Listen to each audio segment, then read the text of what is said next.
الرحمن الرحیم الحمد للہ رب العالمین الرحمن الرحیم مالک یوم الدین ایاک نعبد و ایاک نستعین اهدنا الصراط المستقیم صراط الذین انعمت علیہم غیر المغضوب علیہم ولا الضالین۔ اللہ رب العزت کا کرم، اللہ رب العزت نے مغرب کی نماز با جماعت سے پڑھنے کی توفیق عطا فرمائے۔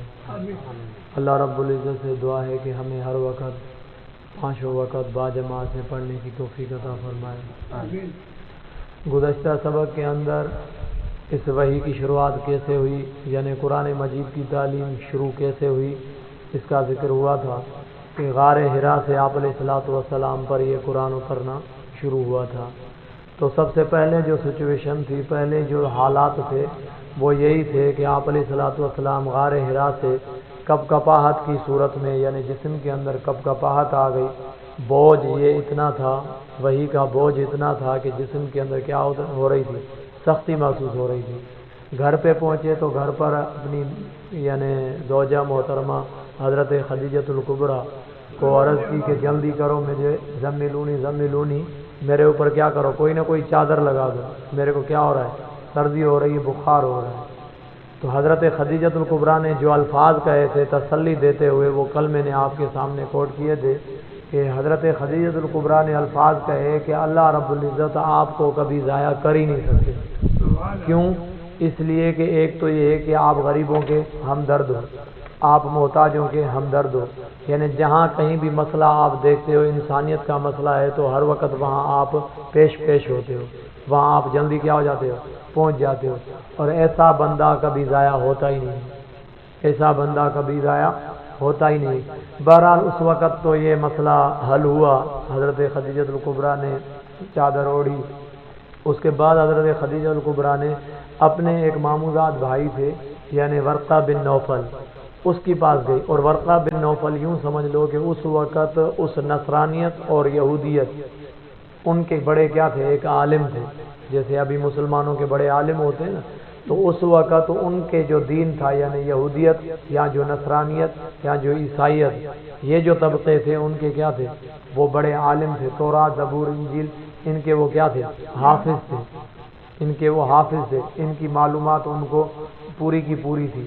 تو جب حضرت ورقہ بن نوفل کے پاس حضرت خدیجۃ الکبریٰ گئی اور سارا حال احوال سنایا، پہلے آپ علیہ الصلوۃ والسلام کو لے کر نہیں گئی، پہلے جا کر ڈائریکٹ یہ حال احوال سنایا کہ میرے شوہر کو یہ چیزیں نظر آ رہی ہیں۔ تو انہوں نے کہا کہ یہ جو آپ علیہ الصلوۃ والسلام کو جو چیز نظر آئی ہے، جو بندہ جس صورت میں نظر آیا ہے، یہ واللہ یہ وہی فرشتہ ہو سکتا ہے، یہ وہی فرشتہ ہے جو فرشتہ حضرت موسیٰ علیہ السلام کے پاس آتا تھا۔ اتنی خبر ان کو دے دی۔ بعد میں حضرت خدیجۃ الکبریٰ واپس آئی اور آپ علیہ الصلوۃ والسلام کو بھی لے کر گئی، کس کے پاس، ورقہ بن نوفل کے پاس، اور کہا کہ اپنے بھتیجے سے خود حوال سن لو۔ تو آپ علیہ الصلوۃ والسلام نے سارا حوال سنایا کہ میرے ساتھ ایسے ہوا، میرے ساتھ یہ ہوئی، میرے ساتھ یہ ہوئی۔ تو حضرت ورقہ بن نوفل جو تھے انہوں نے کہا کہ آپ کو مبارک ہو، آپ خوش قسمت ہو کہ آپ پر کیا ہوگا، آخری اللہ رب العزت کا کلام اترے گا اور آپ آخری نبی بنیں گے۔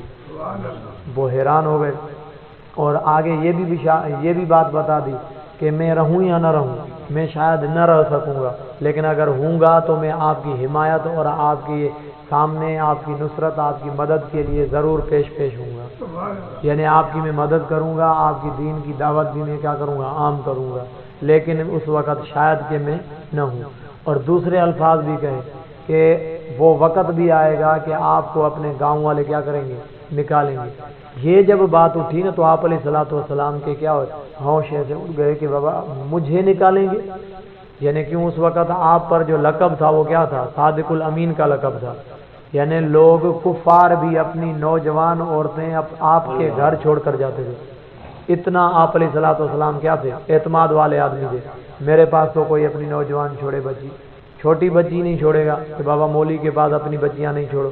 آپ علیہ الصلوۃ والسلام اتنے یعنی مشہور تھے امانت میں کہ یہودی یا کافر کوئی بھی اگر کہیں مسافری میں جاتا تو اپنی نوجوان بیٹی آپ علیہ الصلوۃ والسلام کے گھر پر امانت دے کر چلے جاتے تھے۔ ان کو پتہ ہوتا تھا کہ اس یعنی ہماری بیٹی کی عزت اس آپ علیہ الصلوۃ والسلام کے پاس محفوظ رہ سکتی ہے اور کسی کے پاس محفوظ نہیں رہ سکتی۔ تو جاتے تھے سفر میں تو یعنی نوجوان لڑکیاں اپنی آپ علیہ الصلوۃ والسلام کے گھر پہ چھوڑ کے جاتے تھے امانت کے طور پر، یعنی اتنے آپ علیہ الصلوۃ والسلام کیا تھے، مشہور تھے امانت کے اندر اور حفاظت کے اندر، ہر چیز میں آپ کا کیا تھا، چرچا تھا۔ تو جب اس وقت یہ بات سننا کہ بابا تیرے کو اپنے ہی نکالیں گے، تو ظاہر بات ہے ایک آدمی جو کیا لگتی ہے، عجیب لگتی ہے۔ جیسے مثلا ابھی مجھے اگر کوئی کہے کہ بابا یہ تیرے کو اپنے بھائی اور اپنے مسجد یا اپنے مسجد والے جو جماعت ہے نا، یہ بھی تیرے کو ایک دن نکالے گی، تو میں کیا کروں گا؟ ایک میرے کو بھی تعجب ہوگا کہ بابا ابھی تو میں کیا ہوں، سب کے یہاں مسلم ہوں، سب میرے کو مانتے ہیں کہ تو کیا ہے، اچھا بندہ ہے، لیکن کیا ایسے بھی حالات ہو جائیں گے کہ مجھے اس مسجد سے نکالیں گے؟ حالانکہ ابھی تو مسجد میں امام ہوں، میرے کو یعنی ایسا نہیں محسوس ہو رہا، لیکن اگر کوئی کہے کہ بابا آپ کو اس مسجد سے کل کلا نکالا جائے گا، ایسے حالات بن جائیں گے، تو میرے لیے بھی تعجب کی بات بنتی ہے، جبکہ میری آپ کے ہاں اتنی اہمیت نہیں ہے۔ اس وقت تو آپ علیہ الصلوۃ والسلام کی اہمیت تھی لوگوں کے اندر، تو اس وقت جب ورقہ بن نوفل نے یہ الفاظ کہے نا کہ بابا آپ کو بھی کیا کریں گے، لوگ نکالیں گے، کاش کہ اس وقت میں ہوتا تو میں آپ کے سامنے کیا ہو جاتا، کھڑا ہو جاتا، لوگوں کو جواب دیتا، کاش کہ میں اس وقت ہوتا۔ تو آپ کو تعجب ہوا، آپ علیہ الصلوۃ والسلام کو جب تعجب ہوا نا، تو ورقہ بن نوفل نے دوسرے الفاظ کیا کہے کہ آپ کہہ رہے ہو کہ میرے کو نکالیں گے، بلکہ میں تو یہ کہتا ہوں کہ جس نے بھی لا الہ الا اللہ پڑھا ان سب کو نکالا گیا۔ گزشتہ زمانے میں جس نبی نے بھی لا الہ الا اللہ کا کلمہ پڑھا تھا، ان سب کو کیا کیا گیا تھا، نکالا گیا تھا، لہذا آپ کو بھی کیا کیا جائے گا، نکالا جائے گا۔ بہرحال وہاں سے واپس آئے، یہ بات تو طے ہو چکی، یعنی یہ ذہن میں بات اب بٹھ گئی کہ بابا ضرور میں کیا بنوں گا، آگے چل کے نبی بنوں گا، لیکن پھر بھی یہ خیالات تھے کہ کہیں یہ کیا شیطانی کوئی چکر تو نہیں ہے، یعنی کوئی شیطان تو نہیں آیا تھا، فرشتہ آیا تھا یا شیطان آیا تھا۔ انسانی طور پر ہوتا ہے کہ بابا، کیونکہ آپ علیہ الصلوۃ والسلام نے اس سے پہلے تو دیکھا ہی نہیں تھا نا فرشتہ، کیسے مان لیں کہ یہ کیا ہے، فرشتہ ہے؟ کیسے مان لیں کہ یہ فرشتہ تھا یا شیطان تھا جو میرے پاس غار حرا کے اندر آیا تھا؟ تو ایک بار حضرت خدیجہ نے ایک عقلی دلیل دیکھی کہ ایک بار یوں کرنا کہ جب جبرائیل دوبارہ آپ کی طرف آئے نا تو پھر میرے کو بھی بتانا۔ تو ایسے ہی ہوا، جب جبرائیل آئے تو آپ علیہ الصلوۃ والسلام نے حضرت خدیجہ کو بتایا، تو حضرت خدیجہ نے کہا کہ آپ اپنا سر میرے کیا رکھ دو، میرے گود میں رکھ دو۔ گود میں رکھا تو حضرت خدیجہ نے اپنا دوپٹہ اتار کر اور ایسے سر آپ علیہ الصلوۃ والسلام کے سر پہ کر دیا، یعنی بال کھول کر آپ کے سر مبارک کو یعنی ایسے ڈھانپ لیا۔ پھر پوچھا کہ اب بتاؤ کہ آپ کو فرشتہ نظر آ رہا ہے؟ آپ نے فرمایا ابھی میرے کو فرشتہ نظر نہیں آ رہا۔ حضرت خدیجہ نے فرمایا کہ واللہ خدا کی قسم ابھی یہ فرشتہ ہی ہو سکتا ہے، شیطان نہیں ہو سکتا۔ کیوں؟ اس لیے کہ شیطان ہوتا تو وہ شرماتا نہیں، فرشتہ عورتوں کے بال دیکھ کر کیا کرتا ہے، شرماتا ہے۔ مطلب عورت، وہ جو فرشتہ ہے نا، فرشتہ انسان کی شرمگاہ یا انسان کی جو پردہ والی چیز ہے اس سے کیا کرتا ہے، اس سے پردہ کرتا ہے۔ تبھی تو آپ نے فرمایا کہ بابا جب باتھ روم میں جاؤ ننگے حالت میں ہو تو اس وقت باتیں نہیں کرو۔ کیوں؟ اس وقت یہ جو فرشتے ہیں نا کرامن کاتبین، اس وقت حالانکہ یہ کرامن کاتبین آپ کو ہر وقت کٹھے ہوتے ہیں، سوتے وقت بھی کٹھے ہوتے ہیں۔ کرامن کاتبین جو یہاں ایک فرشتہ بیٹھا ہوا ہے جو آپ کی نیکیاں لکھتا ہے، اور جو الٹی سائڈ پہ جو فرشتہ بیٹھا ہوا ہے جو آپ کی برائیاں لکھتا ہے، وہ 24 گھنٹے آپ کے ساتھ ہے، لیکن جب آپ ننگے ہو جاتے ہو نا اس وقت یہ ادھر منہ کر کے بیٹھ جاتے ہیں۔ پیشاب پاخانہ کرتے ہو نا یا اپنی بیوی سے ملتے ہو تو اس وقت یہ کیا کرتے ہیں، اس وقت یہ اپنا چہرہ پھیر لیتے ہیں، اتنے باحیا ہیں، اتنے حیادار ہیں یہ فرشتے۔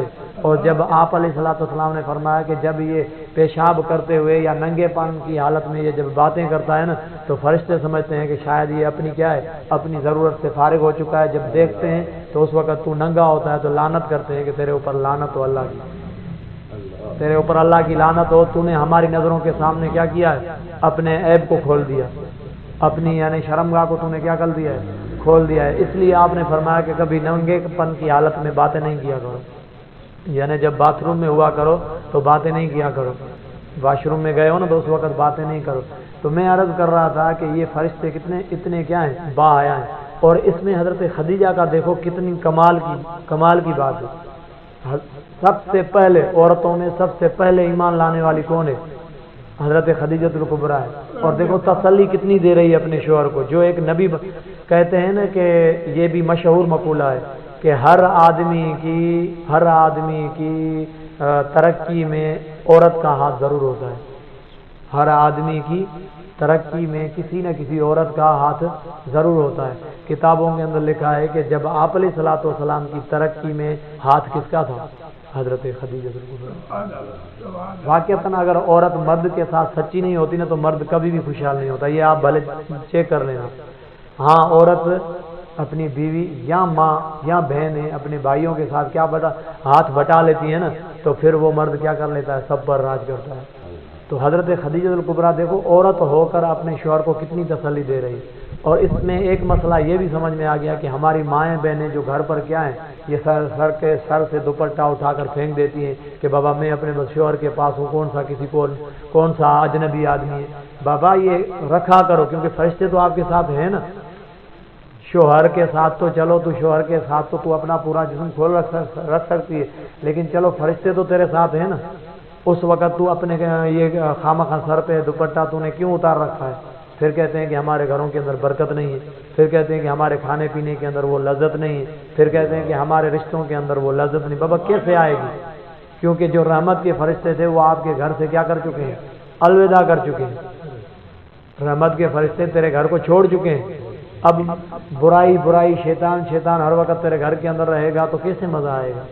اللہ رب العزت سے دعا ہے کہ ہماری ماؤں بہنوں کو بھی یہ عقل آئے، ہم اس پر محنت کریں، ان کو سمجھائیں۔ سختی کبھی نہ کرو، سختی کبھی نہیں کرو کہ دوپٹہ نہیں رکھے گی تو میں تیرے کو ماروں گا۔ وہ ہے نا ایک، بس آخری بات کروں، ایک آدمی تبلیغ میں گیا تھا تو چلا لگا کے جیسے ہی واپس آیا نا تو اپنی بیوی کو مارنے لگا۔ سائڈ میں بابا ہلا بلا ہو گیا، آوازیں ہو گئی، بیوی کی آوازیں ہو گئی، سائڈ میں لوگ سارے اکٹھے ہو گئے۔ بابا اپنی بیوی کو کیوں مار رہا ہے؟ میں نے اس کو بیوی کو کہا ہے، بار بار کہا ہے کہ داڑھی رکھ۔ میں نے اپنی بیوی کو کیا بولا ہے؟ بابا داڑھی رکھ، یہ داڑھی نہیں رکھی۔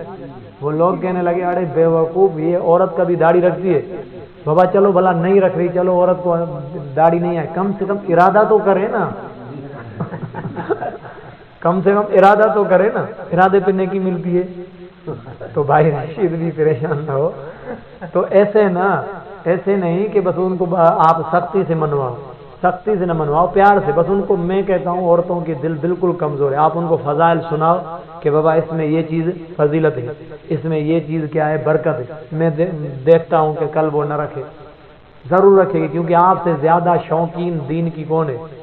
یہ عورتیں دین کی زیادہ شوقین ہیں۔ بھلے آپ کر کے دیکھو، ان کو صرف کہو کہ بابا اس کے بارے میں آپ علیہ الصلوۃ والسلام نے یوں فرمایا، دیکھو کل وہ عمل کرے گی، انشاءاللہ ضرور کرے گی۔ آپ صرف بتاؤ عمل بھر، کیونکہ آپ قاضی نہیں ہو، آپ مفتی بن سکتے ہو، یعنی دین کا کام بتا تو سکتے ہو لیکن دین کا کام اس پر مسلط نہیں کر سکتے، یعنی آرڈر نہیں لگا سکتے۔ آرڈر آپ نہ لگاؤ، بس دین کا کام بتا دو کہ بابا یہ دین کا کام ہے، کرنا ہے تو تیری قبر چمکے گی، نہ کرے گی تو تیری قبر نہیں چمکے گی۔ اتنا بات۔ اللہ رب العزت سے دعا ہے جو کچھ کہا قبول و مقبول فرمائے۔ انشاءاللہ آگے کیا ہوا، آگے وہی کیسے چلی، کل بات کریں گے۔ الحمدللہ رب العالمین اللهم نور قلوبنا بالایمان، اللهم اهدنا اخلاقنا بالقران، اللهم اهدنا بالقران، اللهم اغفر لنا وارحمنا، انت مولانا فانصرنا على القوم الكافرين، صلی اللہ تعالی علی خیر خلق محمد اجمعین برحمتک۔